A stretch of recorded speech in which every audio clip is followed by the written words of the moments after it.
Des millions de bras valides ont franchi cet espace pour ne plus jamais revenir. La porte du non-retour, un lieu chargé d'histoire, mais aussi de fortes émotions. Il faut aller dans une seule ville au Bénin pour vivre cette émotion et toucher du doigt les vestiges restés presque intacts.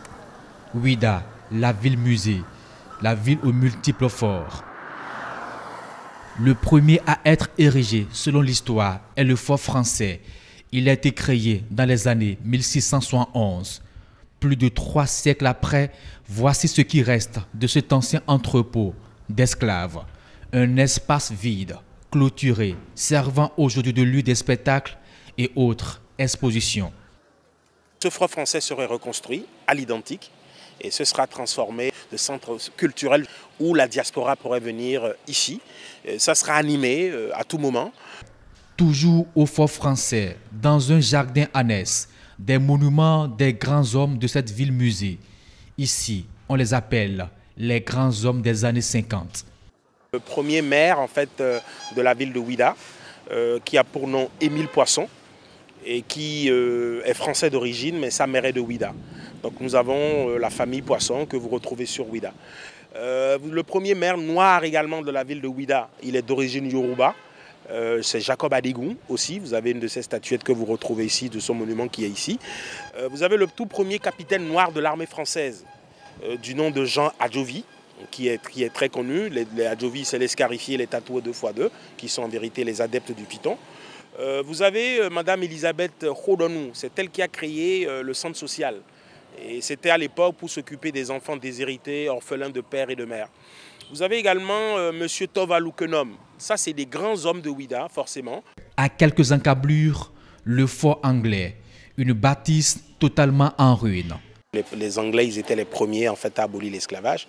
Le fort est resté et ça a servi à beaucoup d'autres choses. Mais beaucoup plus tard, il y a une des familles de Ouidah, un riche commerçant de Ouidah, qui a racheté la maison et qui en a fait comme sa maison privée.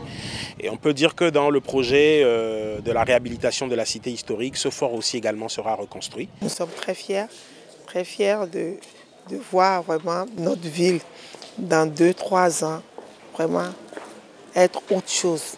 C'est-à-dire, on rêve, nous rêvons déjà. À l'opposé de ce lieu abandonné que le gouvernement veut restaurer, il y a le fort portugais. L'architecture est gardée avec à l'intérieur ses vestiges et depuis le 6 septembre 1967, il est transformé en musée d'histoire de Ouidah. Ce fort a été le lieu du trafic négrier. Ensuite, c'est devenu la résidence du gouverneur portugais. D'autres activités ont eu lieu. Les premiers missionnaires à fouler le sol béninois sont passés par ici. L'une des caractéristiques de la cité de Ouidah, du moins l'un des sites suscitant la curiosité de tout visiteur, c'est bien le temple des Pythons. Nous sommes aussi au temple des Pythons, comme vous le voyez, un serpent au cou, ce n'est pas donné à tout le monde. Et en face, la cathédrale, une cohabitation inédite. Une cohabitation qui revêt tout le sens de l'acceptation de l'autre, des choses qu'on ne voit pas partout. D'ailleurs, ce qu'il faut souligner, c'est que la place de la cathédrale appartient aux adeptes du Python. Donc c'est dire que c'est les adeptes du Python qui ont cédé la place aux premiers missionnaires portugais pour la construction de la cathédrale. C'est vrai, nous avons un riche patrimoine et toutes les fois que je me hasarde, que j'ai des amis qui arrivent de par le monde, je crois, je m'amuse.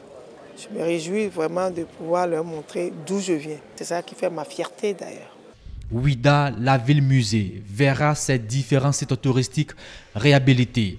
Donner une nouvelle vie à tout ce pan de l'histoire du Bénin, un programme inscrit en lettres d'or dans le PAG, le tourisme comme vecteur de développement.